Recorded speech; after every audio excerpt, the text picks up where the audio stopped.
You're listening to Hooked on Creek, a podcast celebrating the music, history, and fans of the legendary jam band Max Creek. I am your host, Korre Johnson, and you are listening to episode 41.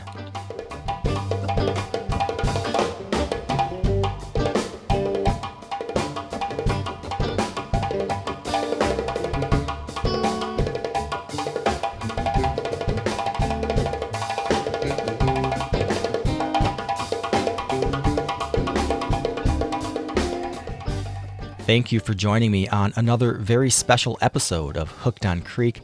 Today, I'm excited to share my interview with Jamemurrell Stanley. Jay has been playing percussion in Max Creek since 2011, but Jay has performed and continues to perform in many different bands and musical ensembles, including his own group, the Drummers of Peace and Equality. During my recent trip to Camp Creek, I had the opportunity to meet Jay and talk about his background in West African music and his perspectives on Max Creek. Because of his musical studies, education, and experiences traveling to West Africa, Jay has been able to take his knowledge of African culture and music and shape the sound of the music he creates, including with Max Creek. Jay has a deep appreciation of the power of music, and I think that really comes through when you listen to our conversation. As a reminder, you can read a full transcript of my interview with Jay Stanley by visiting the Hooked on Creek website at hookedoncreek.com. All right, here it is. Jamemurrell Stanley, welcome to Hooked on Creek. Oh, thank you for having me. I'm so happy to finally be here. You know, it's took quite some time, but I'm happy I'm finally here speaking with you. That's great. Well, it's Saturday at Camp Creek. How are things going for you so far? Things are going awesome. I had a great set yesterday with my percussion troupe. It was amazing. Got to play with a lot of my close friends who I haven't really got to see during this whole pandemic thing because I'm up in Maine now, but it's been great. I have some other friends here. We've just been having a great time and, yeah, enjoying the whole Creek family. It's like an amazing thing every year to see. This is one of the most special things I've ever encountered, Camp Creek. It's so cool. Jay, when you're up on stage right before Max Creek performs and you look out at that crowd, what are you thinking? What are you feeling as you see those Creek freaks? I feel blessed, first of all, because it's just nice to be like wanted, you know, to have people that actually appreciate what you do. And I feel a lot of love and companionship because I have a lot of friends who I've met in the scene. I have a lot of friends who were in the scene before I was even in the scene. So it's it's nice to share that with lots of people and be able to like share the music and vibe. It's all about the vibe at a Creek show for me. Yeah. Well, when I saw you yesterday in your band, Jamemurrell Stanley and the Drummers of Peace and Equality, you said something that kind of touched me. You talked about the power of music and, in a sense, through your music you never die. Can you talk more about what you meant by that? Well, I forget where I heard it, but somebody said something to the likeness of, you only die when someone stops speaking your name, you know, and it's funny for a number of reasons. First of all, because like I've been playing in this band for a while, and it took a while to get my own, like, I don't know, kind of like motion built up or whatever you may call it. And as soon as I started building that up, I was given this name, like Chocolate Thunder. Like, I didn't come up with it, I didn't make it. Like, somebody just gave it to me, then it just stuck. So with that being said, like, you know, when I heard that, you know, you'll only live on as long as like people speak your name, you know. I want it to just, like, I do want to live forever. I want people to remember me and the things I've done. I want to be here to do enough good deeds so that I'll be able to live on forever and to fill people's hearts with enough music so they'll never forget me, and so their kids will remember me and their kids' kids, and you know that they'll hear the stories and they'll pass them down so they literally never die. Like, look at like Jesus, look at how long we've been speaking his name, or like, I don't know, the pharaohs, or like You know, the more people speak your name, the more energy is generated, and the longer and longer, I think, like I said, you'll live on, and you can live on forever as long as people never forget your name. Well, I think through Max Creek and the type of community that surrounds this band and the passion the fans have and all the recordings, I have a feeling that's gonna work for you. I hope so. And yeah, Max Creek is definitely an inspiration to that because they've been going for so long. And I know so many generations of families who have come to Max Creek, you know, fathers, sons, and their sons' sons, and like so on and so forth. And it keeps growing. I think that's what's kept Max Creek going, just being able to reach the hearts of many generations and keep going and going. And, you know, Max Creek will live on forever, like I said, too, you know. Yeah. Take me back. What was the spark for you, probably in your childhood, that led you towards music? Well, it was definitely my mother. You know, she has everything to do with it because when I was with her in her stomach, she danced like African dance with me in her stomach. So I came out literally her stomach, like talking rhythms, and, you know, I didn't speak for weeks, you know. I talked the rhythms of the drums, and, you know, I sat on my back and tried to play them. So, yeah, that was definitely the spark, my mother in the belly just taking me to hear the drums. You know, I probably heard the echoes and stuff while I was in her womb. And another great spark for me, I must say, was when my mother, again, brought me a drum back from Africa because I asked her to. And she said, yeah, I'll bring it back to you and I'll give it to you, but you have to learn how to play it. You know, so I learned how to play it, and I still have that drum. But yeah, so it's all my mother's fault.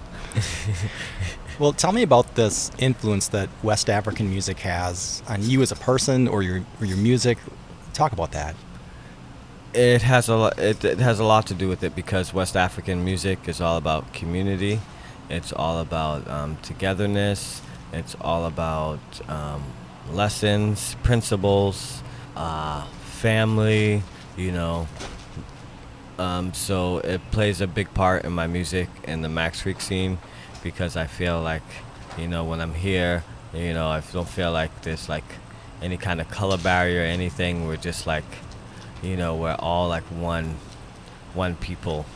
And that's kind of like what Africa's like too. There's many different countries, many different languages, sections, but they're all one people.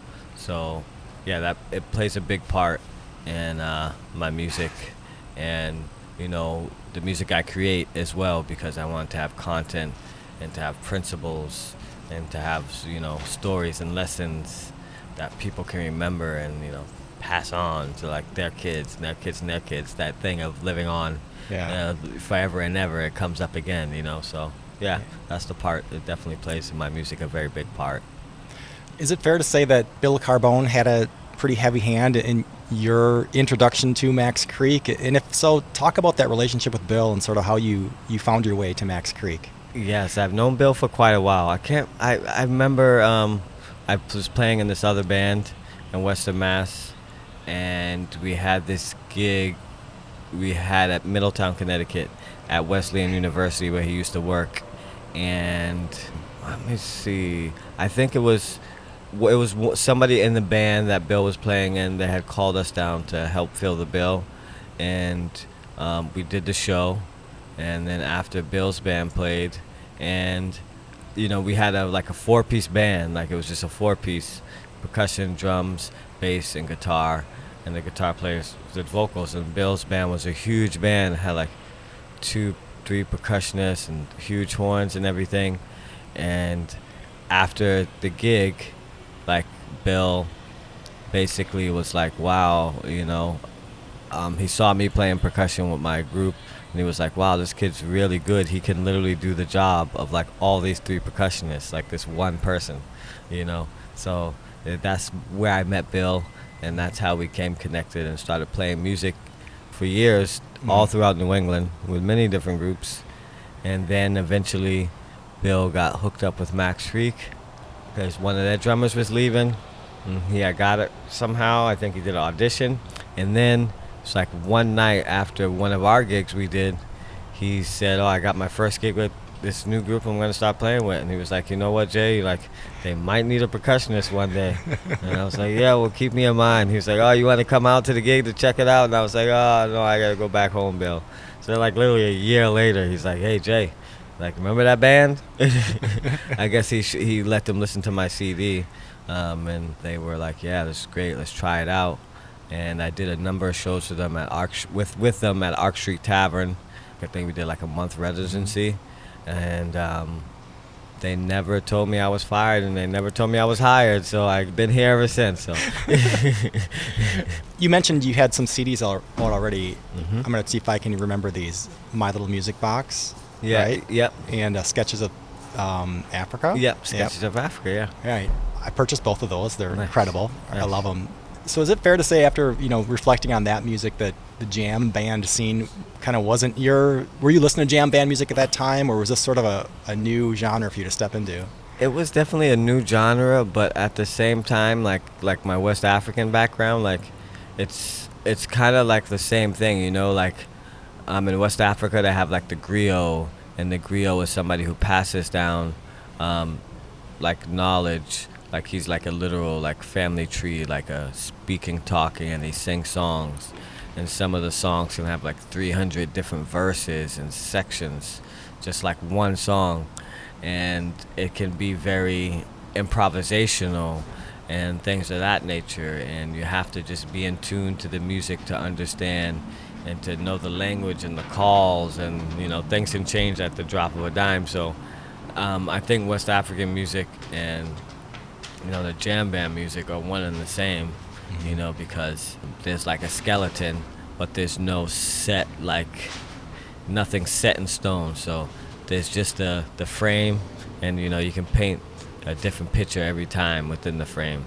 And I think that's what jam band music is somewhat based upon, and that's like the foundation of West African music.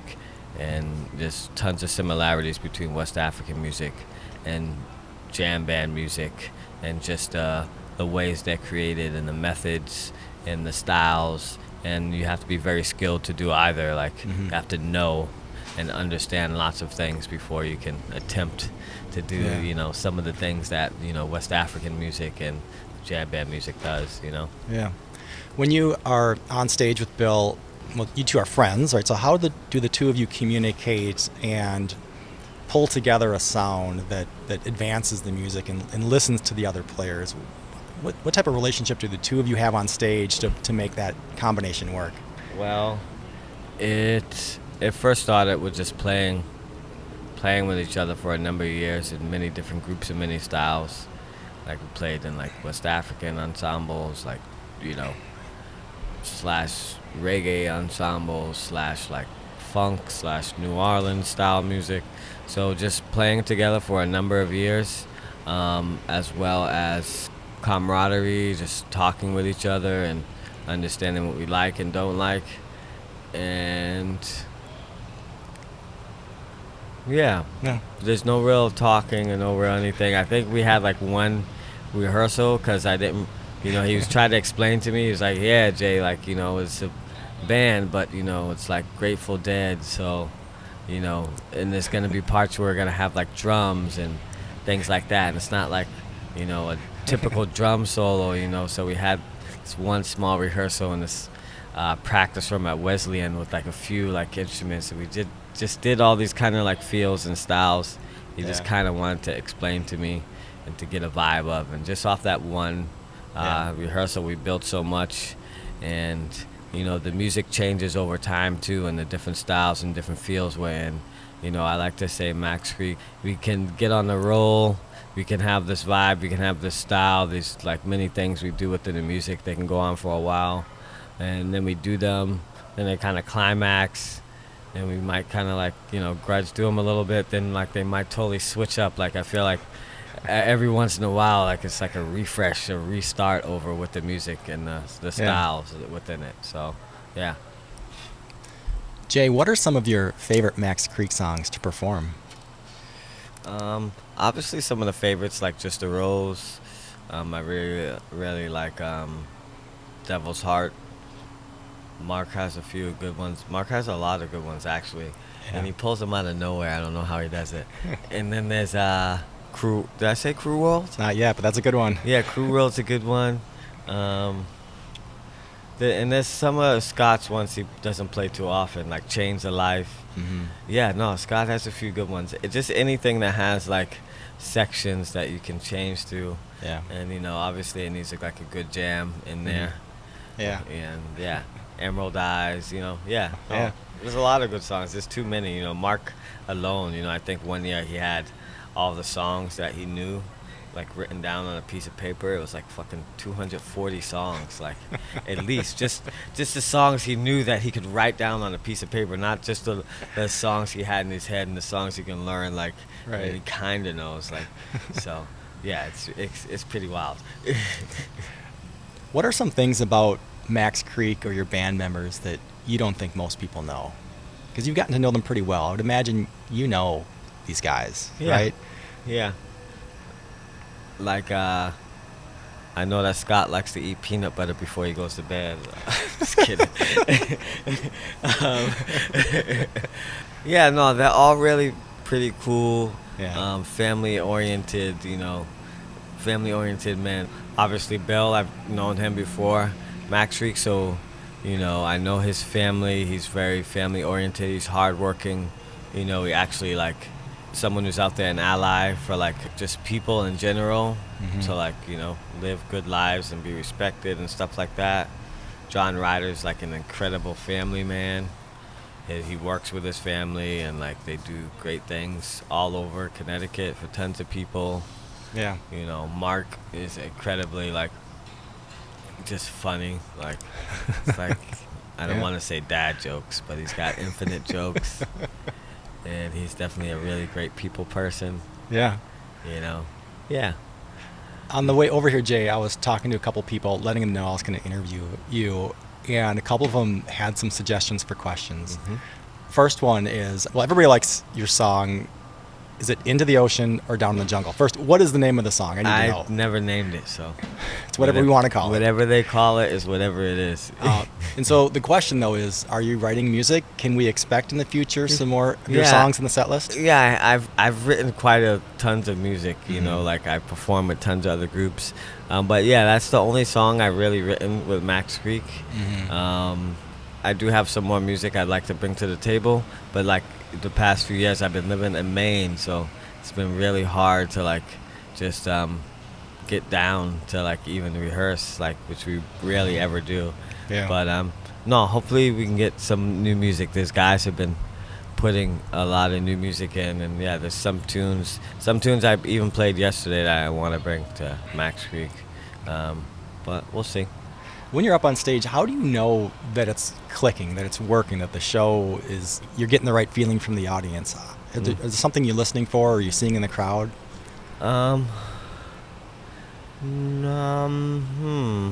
Not really. Sometimes I do look at the crowd. It is nice because you see them, as you see them moving, you know, I'm in rhythmic, so there's some rhythms or some things I might, you know, try and imitate that I might see. But for the most part, like, I'm glad people appreciate the music. I'm glad people feel it. But, like, if there were thousands of people out there, there was nobody out there, I still play it the same. So, you know what I mean? It's hard. It's hard to say. I'm just thankful they can appreciate it. Yeah. You know, if they're there, if they're not there, it's still gonna be played the same. Like, Yeah. no questions asked. You know.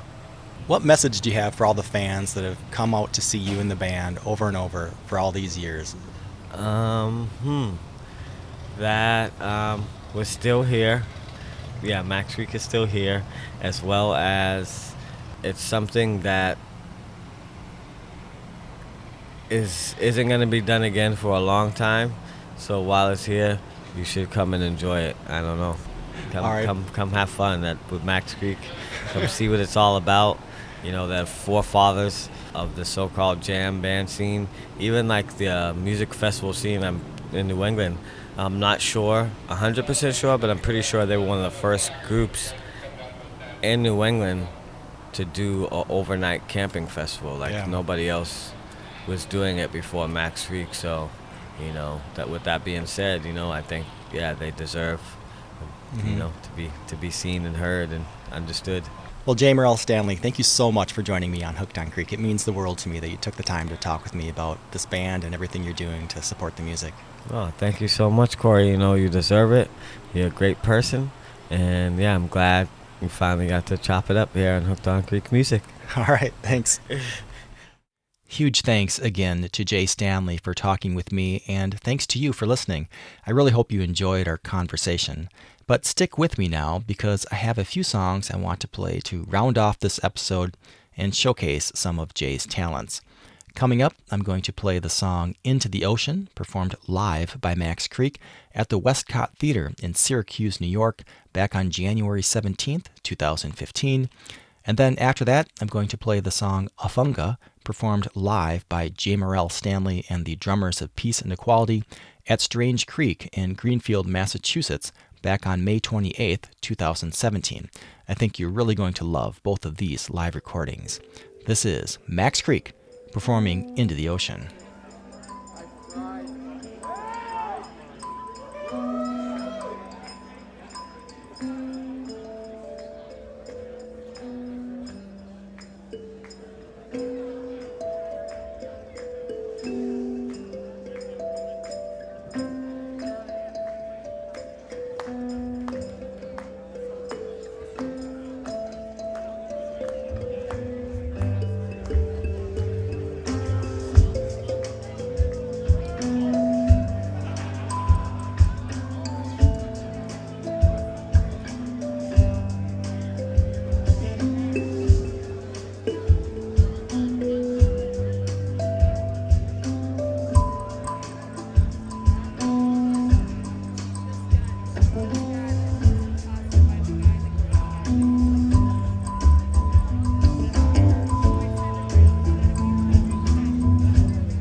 this atmosphere to get my mind focused and polish my thoughts clear. Cause my current situation's filled with enough frustration, leaving my body drained, no time for relaxation. So when the stress mounts in considerable amounts, I set a blaze of four closing walls, seeking to get out, escape, and keep faith. As time ticks, I count my blessings and stay cautious in every move I continually make.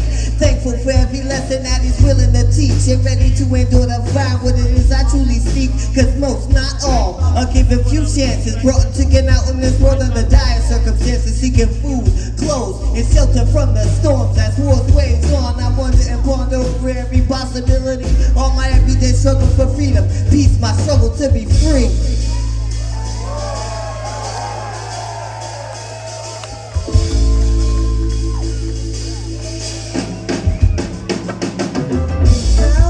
Jungle where the sun sets into the ocean as the moon and stars begin to glare.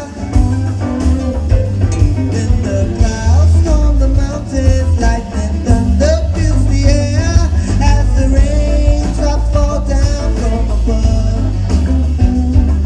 To the many streams below, to the many streams below, and the rivers flow, and the rivers flow.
And now, this is Jamemurrell Stanley and the Drummers of Peace and Equality performing Afunga.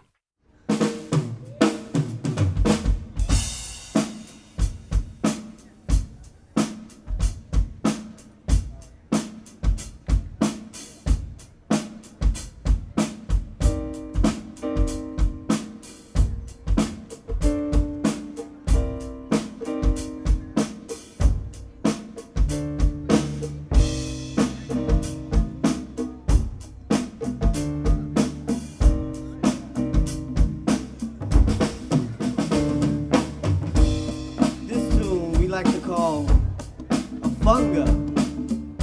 This tune is a world premiere. This right now is a world premiere. Afunga alafia, ashe ashe. Welcome and peace to you. Amen, amen. Afunga alafia was brought here to America by the late great Pearl Primus. Pearl Primus was a famous dancer. She came here, she brought Afunga alafia from the land of Africa, where we all come from. Afunga alafia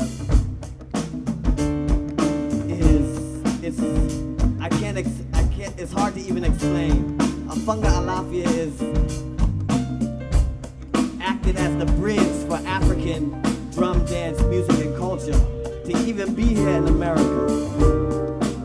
That what you go to anywhere, I don't care where you go, some kid somewhere knows Afunga alafia. Ashe, ashe. Amen, amen. I've been all over this world. Everybody knows that. So I composed this tune one day. I was sitting in my room and I was singing the song, and it came to me note by note. And as it came to me note by note, I went to the piano and I wrote this tune out. This tune is a world premiere. You are now listening to the Drummers of Peace and Equality, and this is a world premiere. Ashe, Ashe, Afunga Alafia. Welcome and peace to you. Amen, amen.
Afunga,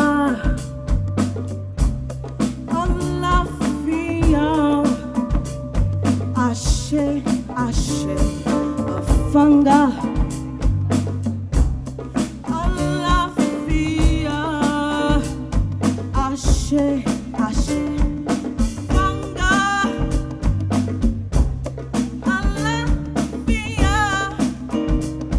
Ashe, Ashe, Afunga, Alafia, Ashe, Ashe.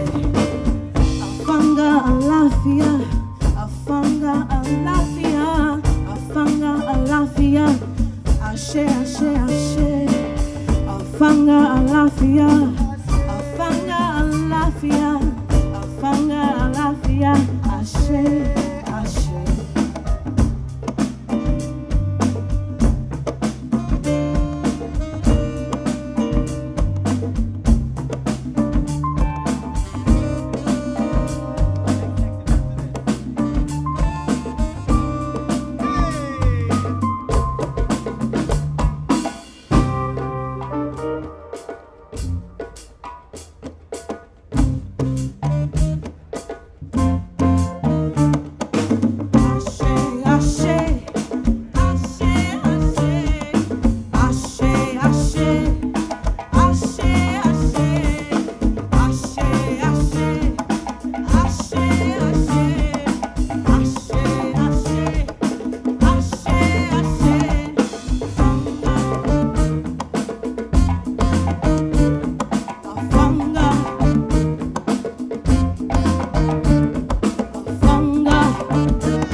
And that concludes episode 41 of Hooked on Creek.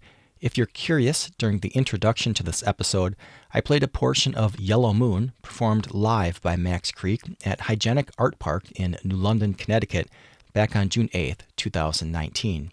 You can stream or download all the music featured in this episode by clicking the links in the episode show notes. As always, if you have feedback about this episode, I would love to hear from you. You can get in touch with me via the contact link on the Hooked on Creek website at hookedoncreek.com or via Facebook, Twitter, and Instagram. Just search for Hooked on Creek to get connected. I look forward to hearing from you. Thanks for tuning in.